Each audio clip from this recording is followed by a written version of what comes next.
How could a country descend into a horrifying genocide, where neighbors turned against neighbors, and friends became foes within the span of a few months? This isn't an easy question to answer. It involves peeling back layers of complex history, exploring the depths of human nature, and confronting the darkest corners of our collective memory. It's about understanding how a beautiful land, known as the land of 1,000 hills, turned into a killing field. To answer that, we need to delve into the depths of Rwanda's history. The seeds of the genocide were sown long before 1994 in the era of colonial rule. As we delve deeper into the roots of the conflict, we must first cast our gaze back to the colonial era. This was a time when European powers, namely Germany and Belgium, held dominion over Rwanda. In a bid to streamline their governance, the colonial rulers unwittingly stoked the embers of ethnic division, favoring one group over the other, and setting the stage for future conflict. The two main ethnic groups in Rwanda, the Hutus and Tutsis, had coexisted relatively peacefully for centuries, sharing the same language, culture, and territory. However, under colonial rule, the Tutsis, who were a minority, were elevated to a privileged position. This favoritism was based on a misguided and harmful theory of racial superiority that the Europeans held, which suggested that the Tutsis were more Caucasian-like and therefore superior to the Hutus. The Tutsis were given access to better education opportunities and were placed in positions of power. This preferential treatment bred resentment among the majority Hutus, creating a deep-seated social divide that would only widen over time. When Rwanda gained its independence in 1962, the Hutus seized power.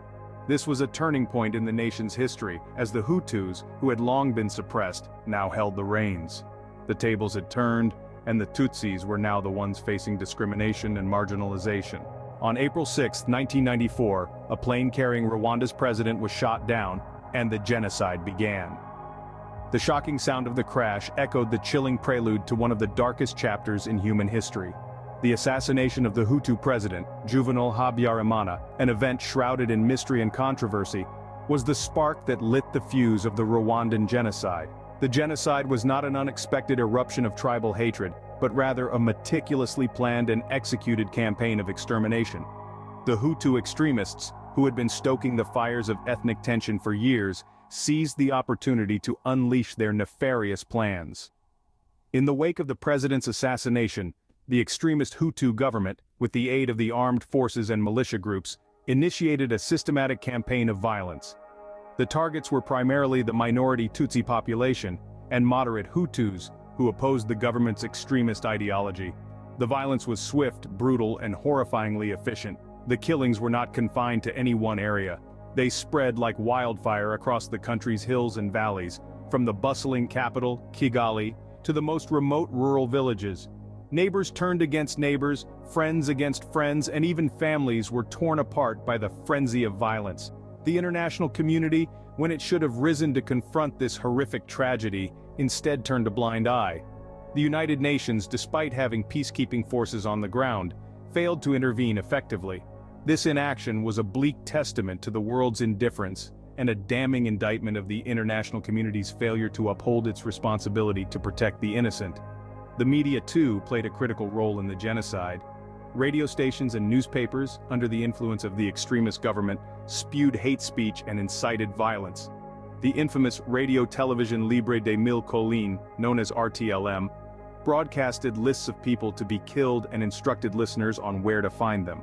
While the world looked away, the genocide raged on with relentless fury. Day after day, week after week, the death toll mounted. The rivers ran red with blood and the land was littered with the bodies of the slain.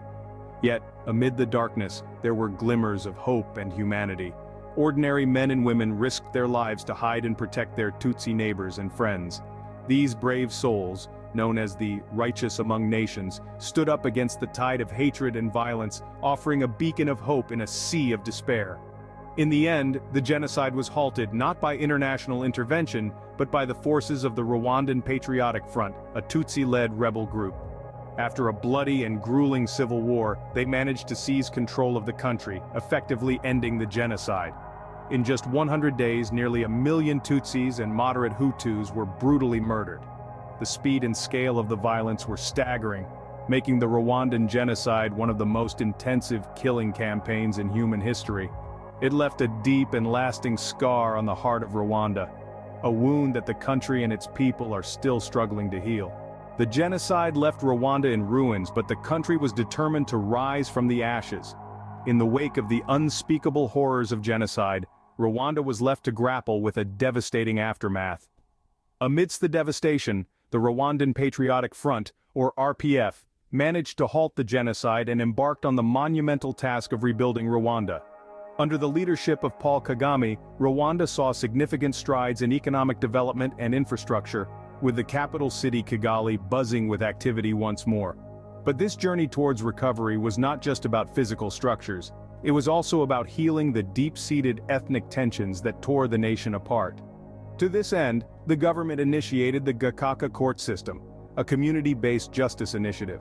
This traditional court system offered survivors a platform for dialogue and reconciliation, playing a crucial role in reuniting Rwandans and rebuilding the community. Many Rwandans bear witness to the transformation brought by these courts. One survivor, Jean, recounts, "The Gakaka court gave me a chance to face the man who killed my family. It was painful, but it helped me find closure." Another Rwandan, Paul, a former Hutu militiaman, "The court allowed me to apologize to those I had wronged. It was a small step towards healing our broken nation." The Gakaka courts, nurturing dialogue and facilitating justice, have been instrumental in fostering unity among Rwandans. But this journey towards recovery is still ongoing. While Rwanda has shown remarkable resilience and progress since the genocide, it continues to grapple with the scars of its past and the challenges of the present. And so, the path to full recovery stretches out. Yet, the testament of the Rwandan people's will and resilience shines through. 30 years later, Rwanda has shown remarkable resilience and progress, but the journey to full recovery is far from over. Despite the overwhelming evidence, some still deny the extent or even the occurrence of the Rwanda genocide. This is not an anomaly. It's a phenomenon seen across history, where horrific events are downplayed or erased by those who find the truth inconvenient or uncomfortable. This phenomenon, known as genocide denial, is as pernicious as it is deceptive. In the case of the Rwanda genocide, some argue that the number of Tutsi victims was significantly less than the widely accepted figure of nearly 1 million. Others go so far as to deny that the genocide occurred at all, suggesting it was a civil war or a conflict between equal sides. These claims are not only factually incorrect, but also deeply offensive to the survivors and the memory of those who perished. So let's set the record straight by examining the hard evidence. The genocide in Rwanda was not a spontaneous eruption of tribal violence, but a deliberate, organized extermination of the Tutsi minority. This fact is substantiated by a wealth of evidence, including witness testimonies, diplomatic cables, human rights reports, and the confessions of the perpetrators themselves. The International Criminal Tribunal for Rwanda, established by the United Nations, meticulously collected and analyzed this evidence. The tribunal's judgments unequivocally affirmed the occurrence of the genocide and convicted key orchestrators of the atrocities. These judgments are based on rigorous legal standards and constitute irrefutable proof of the genocide. Moreover, the scale of the genocide is evident in the sheer number of victims. In just 100 days, nearly 1 million Tutsis were slaughtered. That's an average of 10,000 deaths per day, or approximately 7 deaths per minute. This rate of killing surpasses even that of the Holocaust. The denial of the Rwanda genocide is not just a distortion of history, it's an assault on truth and memory. It disrespects the victims, dishonors the survivors, and dismisses their suffering. It also undermines efforts to heal and rebuild the nation, as acknowledging the past is a crucial step towards reconciliation. But there's a more insidious danger to genocide denial. By refusing to recognize past atrocities, we risk repeating them. History, after all, has a habit of repeating itself, particularly when its lessons are ignored or forgotten. In the end, the undeniable truth is that the Rwanda genocide occurred, and it was one of the darkest chapters in human history. It's a truth we must confront, not only to honor the victims and survivors, but also to ensure that such atrocities never happen again. Denying the genocide is not only an insult to the victims, but also a danger to the future. The Rwanda genocide is a grim reminder of the depths to which humanity can sink, but also of our capacity for resilience and redemption. As we look back on the events that unfolded in Rwanda 30 years ago, we are forced to confront a dark chapter in human history. A chapter filled with unimaginable violence and bloodshed, triggered by deep-seated ethnic tensions and a devastating power vacuum. Yet, Amidst the horror of the genocide, a story of resilience emerged. A nation, ravaged by conflict, began its journey towards recovery and reconciliation. The genocide, which claimed the lives of nearly 1 million people, was a stark manifestation of the destructive power of hatred and division. But in the aftermath of this tragedy, Rwanda demonstrated an incredible capacity for healing and progress. Under the leadership of Paul Kagame, the country embarked on a path of economic development and infrastructure improvement. Today, while challenges still persist, particularly in rural areas, Rwanda stands as a testament to the resilience of the human spirit. Yet the road to recovery is not only about economic progress, it also involves acknowledging the truth of what happened. In the face of genocide deniers, we must steadfastly uphold the facts. We must remember the victims, honor their memory, and ensure that such atrocities are never repeated. As we delve into the lessons from Rwanda, we are reminded of the importance of unity and understanding. It is only by embracing our shared humanity, by rejecting hatred and division, that we can hope to prevent such horrors from happening again. The Rwanda genocide serves as a chilling reminder of the consequences of inaction in the face of escalating conflict. But it also offers hope, a hope rooted in the possibility of change and the power of resilience.